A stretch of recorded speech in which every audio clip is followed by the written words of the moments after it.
All right. Good morning, everyone. Welcome to another Monday morning high five. As you can see, we're complete today. We got myself, my brother Richard, my brother Darnell. Um, we're talking about Joshua. We're going to look at chapters 20 and 21. I'll give you kind of the short summary version of it. In chapter 20, back even in Moses' day, God had talked to Israel about setting up cities of refuge. Um, these cities of refuge were set up so that if there was manslaughter that happened, where someone took someone else's life, but there was no premeditation, there was no malice behind it. They weren't lying in wait to kill this person. They hated this person. They were trying to get rid of them. If it was an accident, but they took someone's life, there was a city that they could go to. There were multiple cities that the person, they call them the manslayer, could go to find safety, to find refuge, to find a fair trial, um, until they could return back to a place and not be afraid of just revenge. So there were these cities of refuge that God wanted to make sure was set up in each territory that Israel had. And then in chapter 21, we read about God taking care of the Levites, that the Levites didn't have a particular territory, but they were given cities and pasture lands in each of the other tribes' territories. Um, the Levites, all of their tribes, there were three of their tribes, that they were their inheritance was God. Their inheritance was the work of the ministry. They were the only ones who were allowed to become priests. And so I maybe God didn't want them worried about, defending territory, like the territory. Their cities were given to them where they can do what they needed to do, live where they needed to live, but it was within the boundaries of the other tribe's land. Um, and then lastly, just at the very end of 21, it tells us that they took possession of the land, they settled in. The Lord gave them rest on every side, just as He had sworn to their fathers. Not one of all their enemies had withstood them, for the Lord had given all their enemies into their hands. Not one word of all the good promises that the Lord had made to the house of Israel had failed. All came to pass. And that kind of concludes the distribution and the allotment of the tribe's lands and territories. So we'll start with Darnell. What did you see? There's a couple things that I saw, but one thing is just understanding how forgiving God was at an early state. This is Old Testament, so just seeing how forgiving He was or He is, and just for Him to set up a new government, a new structure of a government to where, especially if you harm somebody without ill intent, if it was an accident, you had a place where you can go, where you could seek out refuge and you could seek out a just trial. So now you can't be killed because of revenge. You can't be just killed just off the fact that, oh, you murdered someone. Now when you get to the city, you have to plead your case, let it be known what you are doing, at what you've done, and you can seek out refuge in that place until a trial can happen and the trial was just. Just looking at how God set up this government apart from the government that was before and how things were before. Remember, this is a time where sin was continuing to grow, and it was getting bad. So now look at this whole area, these scattered cities where God set up this new government so that it can be fair trial and just trial. That's just a testament to who God is and how he looks upon his people, and he sets in place, he always sets up a way for us to be able to win, for us to be able to be better, and opportunities for us to be better. And we have to take advantage of those opportunities. And you bring it now and you kind of flip it. It's almost the same thing with the church. Obviously, there's no trial that we're talking about, but the church is set up, the church is open for everybody, especially the ones who are lost, right? The Bible says that Jesus came to save the ones who are lost and not the ones who are upright. You know, he came for the ones who need it the most. And the church is a place where we can seek our refuge, where there's not just me that goes there, there's other people who have been lost, and now they have a place where they can seek out refuge. And then our just trial happens later, but you can still use the example as when we do wrong and when we're in this lifestyle that is not suitable to what pleases God, we can go to this place where we can get better, and we can be amongst other people who are in a place where they're trying to get better. So I like that example, correlated from the text. Good stuff. Rich? Yeah. What I looked at was verse or chapter 21, like verse 3. And it says, or it talks about, it says, so by the command of the Lord, the people of Israel gave to the Levites the following cities, pasture lands out of their inheritance. And I just kind of looked at that, and you have these people who have just been given like a lot of land, that's just been given their inheritance that they have been waiting for, been working for, um, and been trying to get this land, and they finally get it, and now a portion of it, or a piece of it, of their land, is being asked to be given to the priests, and the people did it. And you don't read about the scripture. It doesn't show like people were upset with having to give up the land that they just received for free, that they didn't have to pay for. But we see, the people, it seems like they were willing to give to the priest, like they were willing to give to their brother out of what they have just been given. And I think that's just that attitude, having the attitude, the mindset of, well, I didn't earn this. I didn't work for it. So it's easy to give when it's something that's been given to you. If it was, something that you feel like you earned or you paid for yourself, then our flesh makes it a little harder to give to people. But if you have the right mindset, if you are in God, if you're in the Spirit, then it's not, it shouldn't be hard to give when the gift has been given to you. And that's one thing that kind of stood out to me. Like, you don't read about the people being upset or not wanting to give.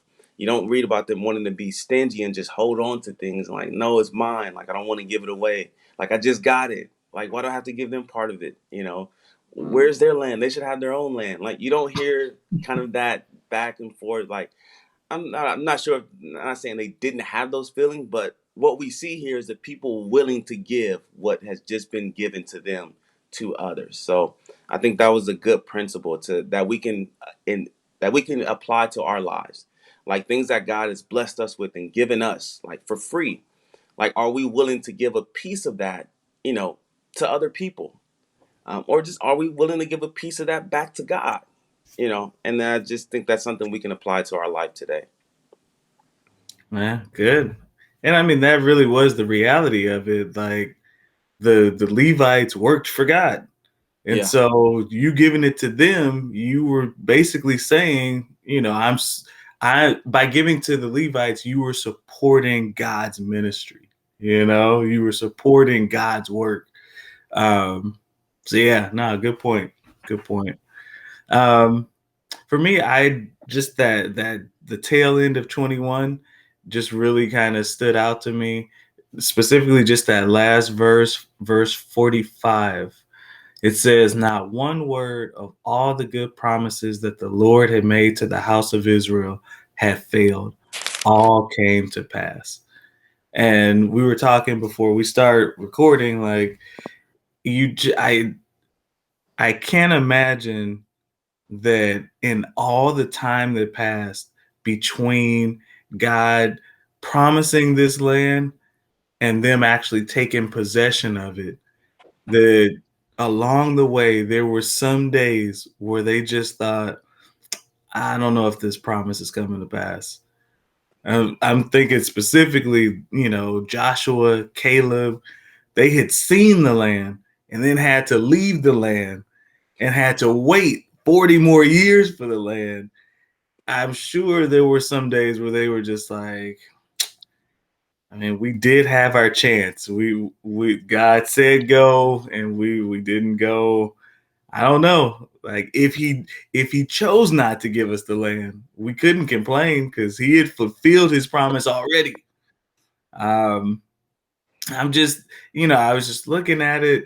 It didn't matter who Israel's enemies were, the giants. It didn't matter how many people tried to team up.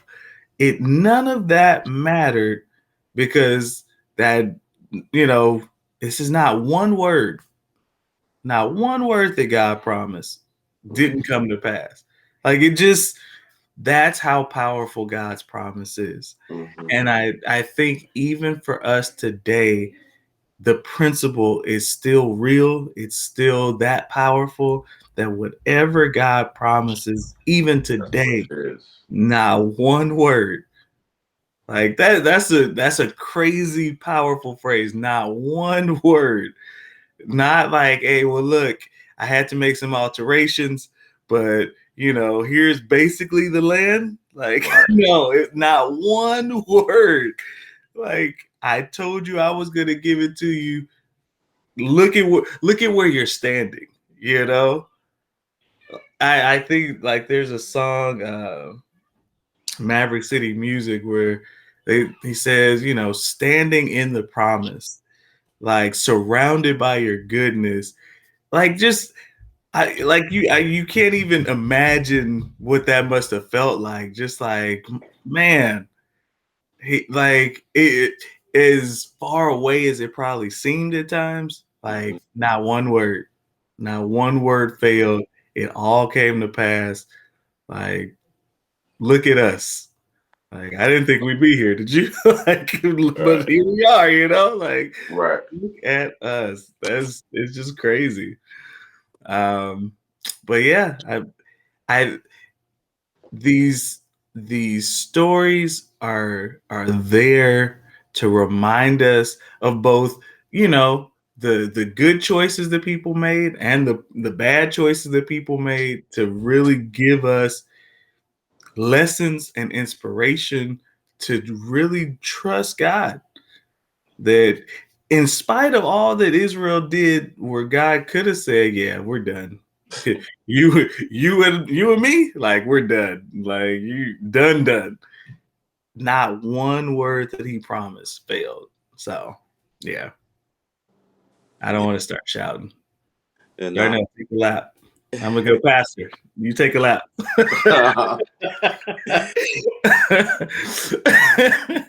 But yeah, like that's just, like even reading it, I don't think like we really just recognize, like, man, God is amazing, yeah, I was just thinking, like, if Israel had like a checklist of God's promises, like they would be able to like look at the list and like, okay, God did that exactly like He said it.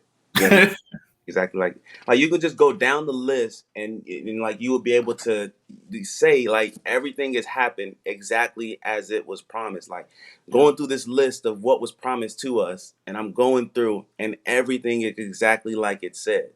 And that's just that, like I say, that's powerful, that not one word.